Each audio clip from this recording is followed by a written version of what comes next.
ओम शांति। आज का व्याख्यान भजन है। भगत कह रहा है, राम रस बरसे चातक क्यों तरसे। राम यानी आत्मा, चातक मन। आत्मा में से नित्य ज्ञान रूपी अमृत का झरना बरसता है। अखंड वर्षा हो रही है। चातक प्यासा क्यों? आपका मन प्यासा क्यों है? क्योंकि चातक अमृत रस बरसते हुए भी मुंह नहीं खोलता। प्यास कैसे बुझेगी? कसूर चातक का है, क्योंकि बोध नहीं है। वर्षा बरस रही है, चोंच खोलता नहीं है। मूढ़ता के कारण प्यासा का प्यासा मर जाता है। तड़पते तड़पते ही मरते हैं और मरने के बाद भी तड़पता ही रहता है।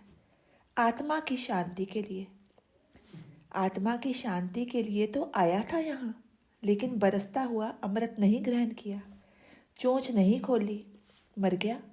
चोंच ना खोलने वाले चातक परमात्मा के बारे में भला बुरा कहते हैं। अज्ञानी सदा उल्टा बोलते हैं। मन को ये बोध हो जाए आत्मा में से अमृत बरस रहा है, चोंच खोलते ही अमृत की बूंद गिरेगी। संसार की चीज़ें ग्रहण करने की प्यास है, भोग है, आस है, सब कुछ पाने की, यही प्यास है। दूसरे चातक को पूछता है कि प्यास कैसे मिटेगी। उसकी खुद की तो मिटी नहीं, वो क्या तेरी मिटाएगा। आस और प्यास दो चीज़ें नहीं है। परमात्मा का भगत कह रहा है, अमृत बरस रहा है, मेरी तरफ से तैयारी ही नहीं। अड़ियल आलसी मैं हूँ, परमात्मा का क्या कसूर। चोंच खुलते ही वासनाओं कामनाओं से मुक्त हो जाता, फिर कामना वासना रहित जीवन जी लेता। पानी की प्यास कब समाप्त होती है? सौंदर्य की प्यास कब समाप्त होती है? सत्ता संपत्ति की प्यास आप समाप्त हो जाते हो, लेकिन ये प्यास समाप्त नहीं होती है। कामना बाकी रह ही जाती है। फिर जन्म लेना पड़ेगा, आएगा, फिर तड़प तड़प कर मरेगा, फिर जिएगा, फिर मरेगा। बूंद बूंद में हरि की कृपा छिपी है। भीगने का डर है, इसलिए छिप जाता है। कभी हम परमात्मा के ना हो जाएं, सबल के चलो, उसके हो गए तो घर परिवार के नहीं रहेंगे। जो भीगने के डर से डरेगा, फिर अंकुर कैसे फूटेगा? भीगने से ही अंकुर फूटता है। हम भी तो बीज जैसे हैं। इसमें अंकुर फूटने की संभावना है। अंकुर फूटते ही बीज का स्वरूप बदल जाता है। भीगने से अहंकार का बीज नष्ट हो जाएगा। ईश्वर अहम नष्ट करने का काम करता है। गुरु में भी अहम है। मेरा ग्रंथ, मैं सबसे श्रेष्ठ, ईश्वर का ख्याल ही नहीं। जिसको याद रखना चाहिए उसको भूल जाते हैं। माया को याद रखते हो, ब्रह्म को भूल जाते हो। खिलौने पर प्रेम करने को पैदा हुए हो क्या? पछताना बंद होता अगर परमात्मा पर फिदा होता। प्रहलाद नहीं चला क्योंकि वो परमात्मा का भगत था। प्रहलाद मन की एक अवस्था का नाम है। ईश्वर पर जिसको अटूट भरोसा होता है वही प्रहलाद है।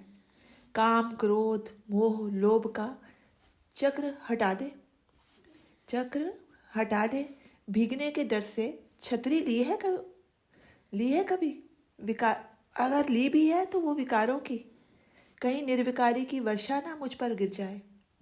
शरण जाते ही निर्विकार हो जाएगा। विकारों का तो गहनों की तरह तू पहन के बैठा है। विकारों के साथ सौभाग्यवती लगेगी। समाज भी काम, क्रोध, लोभ, मोह का छाता लेकर खड़ा है, भीगने के डर से। गुरु ने भी छाता नहीं हटाया। महात्माओं के सिर पर भी वही काम, क्रोध, लोभ, मोह का छाता। राजनीतिज्ञों के सिर पर भी वही छाता है। श्वास देने वाले तो केवल परमात्मा है। सब कुछ तो वो ही देता है। अकल को ठिकाने रखने के लिए प्रभु नाम का सिमरन करना चाहिए। सत्संग जरूर सुनना चाहिए। दाने दाने पर लिखा है खाने वाले का नाम, लेकिन तू अहम में रहता है। मैं खिला रहा हूँ, बाकी सब फालतू काम है।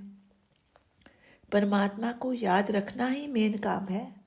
ये दो हाथ जो खाने के लिए भी हैं और पीने के लिए भी हैं, ये हाथ, इनकी कदर कोई नहीं करता। सुंदर चिंतन करने के लिए गड़वी दी है मस्तक की। कल्पनाएं निकलती हैं इस घड़ोली में से। इतनी संपत्ति ज्ञान की छिपी है इसमें, इसका इस्तेमाल करके ही तुम घर फैक्ट्री बनाते हो। भूल गए हमें क्या नहीं दिया इस काया में। जो दाता को भूल जाता है वो समझता है मैं 2 नंबर पर हूँ। अरे भैया, तू तो 1 नंबर पर है, 2 नंबर पर तो जानवर है। मैंने तुझे अपने बराबर रखा था। मेरी नियामताएं अनगिनत हैं, लेकिन हम भूल गए क्योंकि हम नमक हराम हैं। प्रेम नीर में भीग बढ़ के, प्रेम नीर में भीग बढ़ बढ़ के, भीतर बाहर से कोई भी पानी जब अंदर नहीं जाता तो अंकुर नहीं फूटेगा। अंकुर की चेतना अंदर है। तीर्थ स्थानों पर जाने वाला मूर्ख क्या आत्मा भी भिगोई है क्या? अंकुर तो वहां से फूटना है, केवल ऊपर से ही भीगना वो तो नहाना हो गया ना। लोग कहेंगे नहा कर आया है। ईश्वर नहीं कहेगा, समाज कहेगा ये धार्मिक है। ईर्ष्या द्वेष खत्म हो जाने चाहिए। अंकुर का मतलब तब्दील हो जाना है।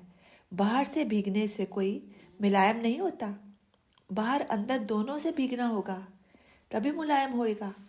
स्प्राउट बनाने के लिए पहले भिगोते हैं बाहर से। जब तक अंदर से नहीं भीगेगा तब तक स्प्राउट नहीं बनेगा, अंकुर नहीं फूटेगा, चैतन्य को नहीं पाएगा। जिसमें अंकुर नहीं फूटा वो तो मुर्दा है, वृथा वृथा फिर रहा। वन वन में बाहर की जितनी क्रियाएं, तीर्थ यात्राएं, वहाँ माथा टेका, सब बाहर की क्रियाएं हैं। ये सब ईश्वर की परछाई है। सब बाहरी दर्शन, परछाई आभास है, परछाई पराधीन है। स्वरूप इंडिपेंडेंट है, स्वाधीन है, जागा हुआ है। परछाई पर प्रेम कैसे कर सकता है? परछाई जी नहीं सकती पदार्थ के बिना। परछाई को कैसे जप्फी मारेगा? कोई चेतना नहीं। इसको पूछ रही है, उसको पूछ रहा है। सपन में जो मिलता है वो झूठा है, परमात्मा तो जागृत को मिलता है। हो ही सपने में तो सपने वाले भगवान ही मिलेंगे ना। परमात्मा तो जागृत को ही मिलते हैं। कई जन्मों से तू सो ही रहा है, सपने ही तो देखता रहा है। सपने में रहेगा तो जो सर्वोत्तम जन्म दिया था वो खो जाएगा। वो तूने गवा दिया, खो दिया। मूर्ख, तूने मानव जन्म ऐसे ही गवा दिया। वो कहाँ है? मन मंदिर में है, लेकिन कैसा मन? जिस मन ने चोंच खोल दी तो फिर तेरे को आत्म साक्षात्कार हो जाएगा। ओम शांति।